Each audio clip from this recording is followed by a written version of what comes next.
찬송가 331장 함께 찬양하시면서 새벽기도에 하나님 앞에 올려드리겠습니다. 331장 영광을 받으신 만유의 주여 함께 찬양하겠습니다.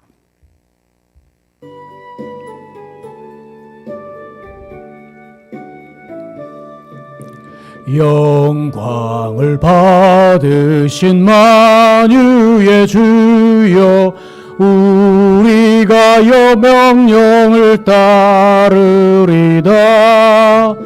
베푸신 은혜를 감사히 알고 진실한 마음으로 섬기겠네.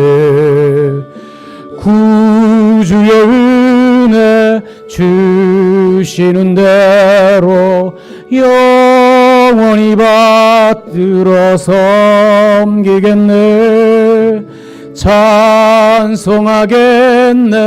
찬송하겠네. 생명을 주시는 구주로다. 구주를 높이고 잘 공경하여 온유한 마음으로 섬기리다. 주 예수 안에서 즐거워하며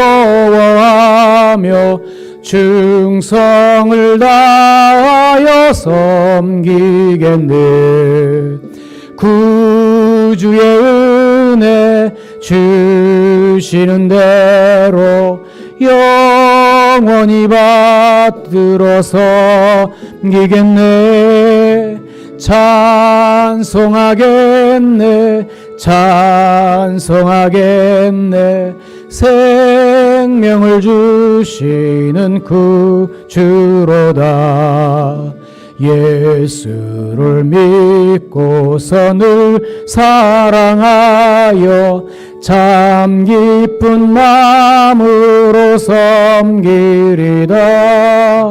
온 마음을 드리고 늘 순종하여 구주를 영원히 섬기겠네.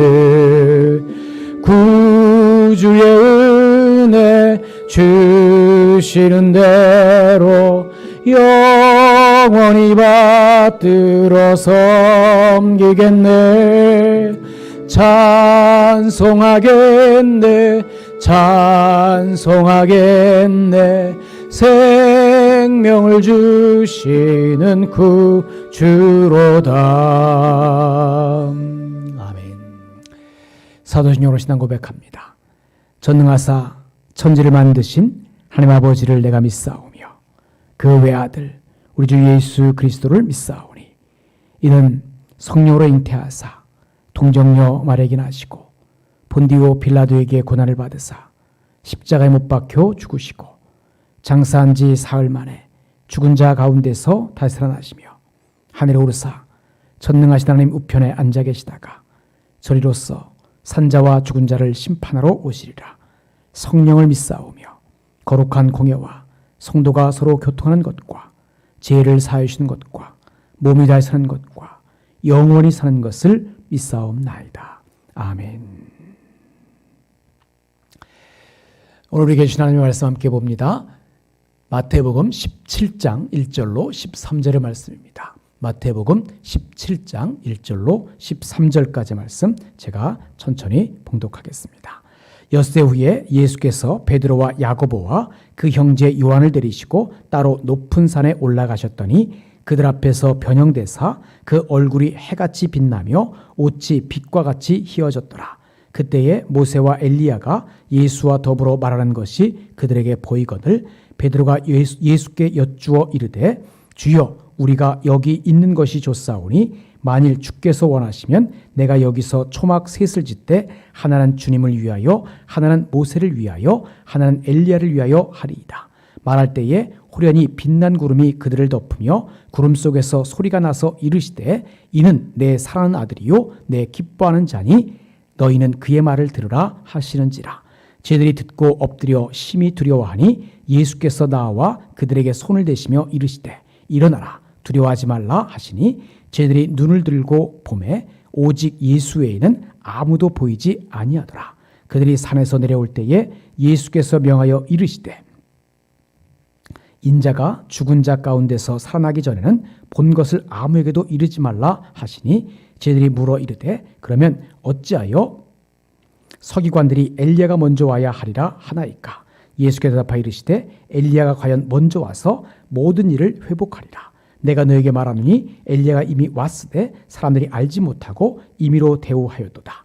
인자도 이와 같이 그들에게 고난을 받으리라 하시니 그제서야 저들이 예수께서 말씀하신 것이 세례 요한인 줄을 깨달으니라. 아멘.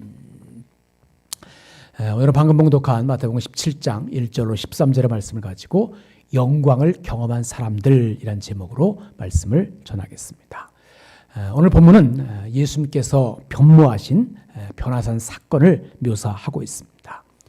제자들은 예수님의 순환 예고와 변화산 사건의 몹시 정말 당황했을 겁니다. 그는 아직도 예수님에 대해서 바르게 알지 못했어요.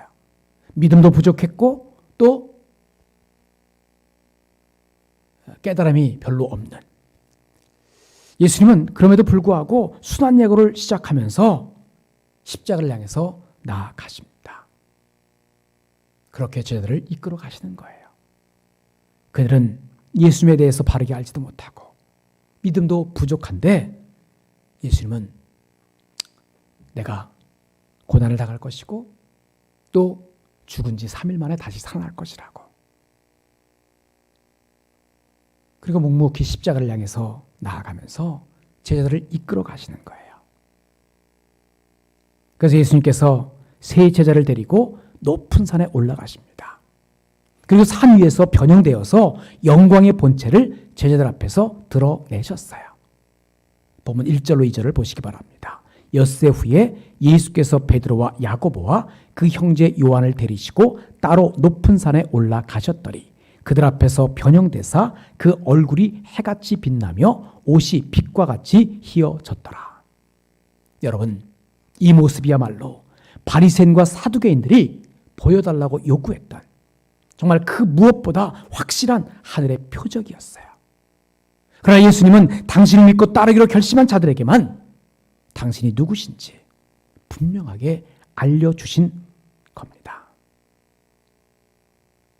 그렇게 하심으로 인해서 그들의 믿음의 결단과 십자가를 짊어지고 가는 삶이 하늘의 영광에 닿을 것을 확실히 보여주시는 거예요.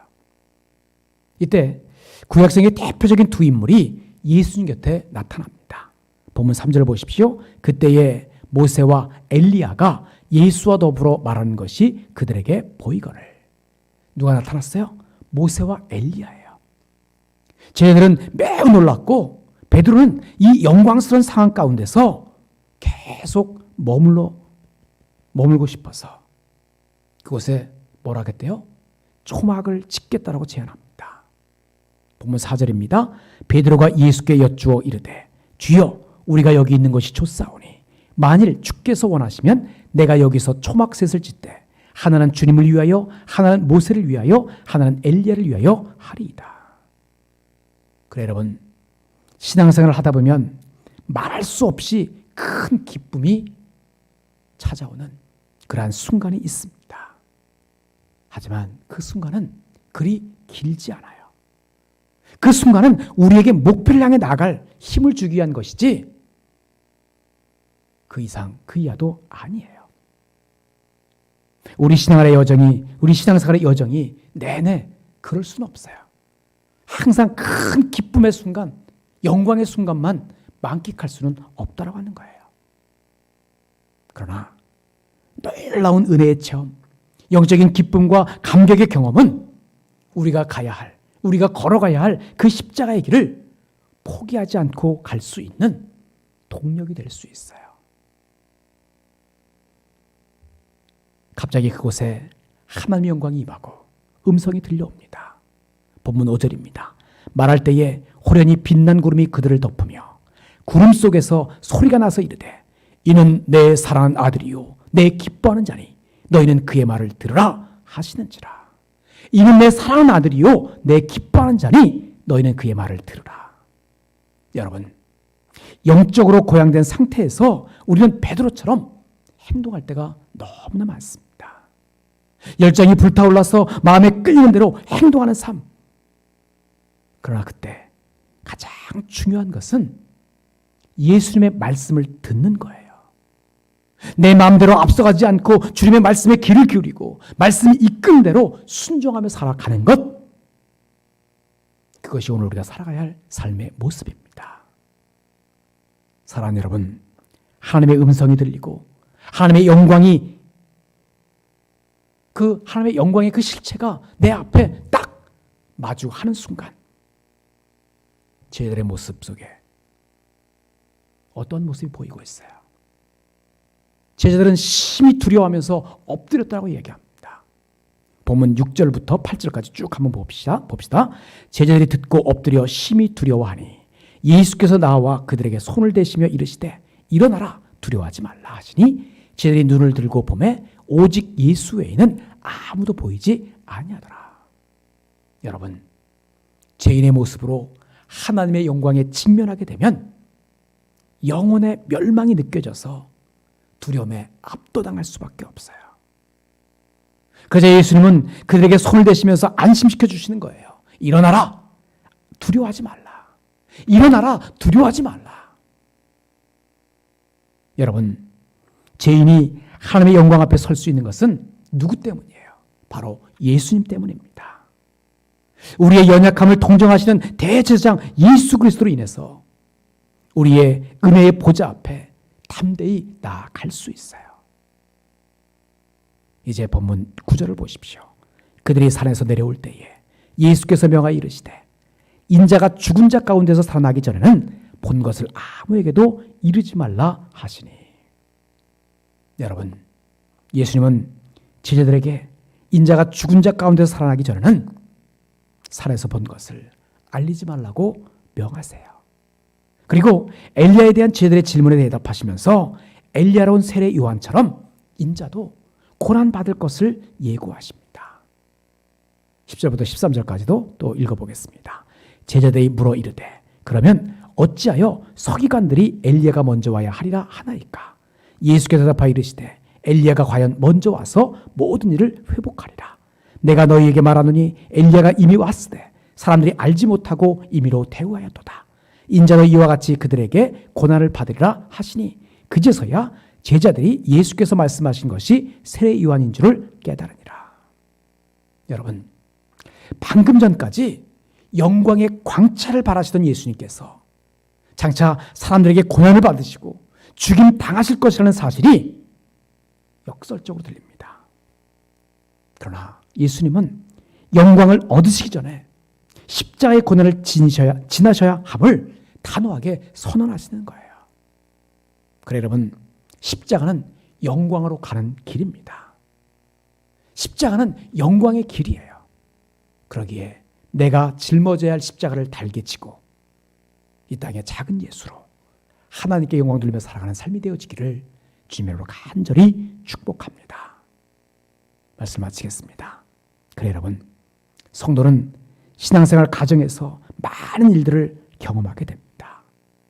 변화된 사건처럼 우리를 압도할 만한 영적 체험도 할 수 있어요. 그런데 그 모든 일은 우리를 사명의 길, 십자가의 길로 이끌어 갑니다. 주님의 은혜와 영광을 체험했다면 이제 산 아래로 내려가서 내가 짊어져야 할 십자가의 길을 담대히 걸어갈 수 있는 우리의 삶이 되어지기를 주님으로 간절히 축복합니다. 기도하겠습니다. 예수님처럼 십자가의 길을 걷게 하시는 아버지 하나님, 하나님의 그 크신 은혜와 사랑을 감사드립니다. 오늘 들려진 말씀을 기억하면서 주님의 은혜와 영광을 체험한 자로 산 아래로 내려가 사명의 길, 십자가의 길을 담대히 걸어가는 삶이 되어질 수 있도록 인도하여 주옵소서. 참 좋으신 아버지 하나님, 우리 좋은 성도들이 겪은 비닐하우스의 경험과 좋은 예배당을 건축해내면서 맛본 은혜와 영광을 기억하면서 이제 새로 오시는 서영 목사님과 하나님께서 주시는 사명, 새로운 사명, 또한 내가 짊어질 그 십자가의 길을 잘 걸어갈 수 있도록 인도하여 주옵소서. 그래서 좋은 교회를 함께 섬겨가면서 더 아름답고 행복한 삶이 많이 펼쳐져서 좋은 교회와 좋은 성도들을 바라보는 사람들이 부러워하고 와보고 싶어하는 교회를 만들어갈 수 있도록 인도하여 주옵소서. 하나님, 오늘도 좋은 모든 성도들이 어느 곳에 있든지 함께 해주셔서 지켜주시고 보호해주시고 치료의 강사를 바라셔서 또한 나음 얻게 하시고 항상 회복된 자로 하나님의 은혜 가운데 평안 가운데 살아가는 삶이게 하여 주옵소서. 예수를 간절히 축복하며 기도하옵나이다. 아멘. 하늘에 계신 우리 아버지여, 이름이 거룩히 여김을 받으시오며 나라의 임하옵시며 뜻이 하늘에서 이룬 것 같이 땅에서도 이루어지이다. 오늘날 우리에게 일용할 양식을 주옵시고 우리가 우리에게 죄 지은 자를 사하여 준 것 같이 우리 죄를 사하여 주옵시고 우리를 시험에 들게 하지 마옵시고 다만 악에서 구하옵소서. 대개 나라와 권세와 영광이 아버지께 영원히 있사옵나이다. 아멘.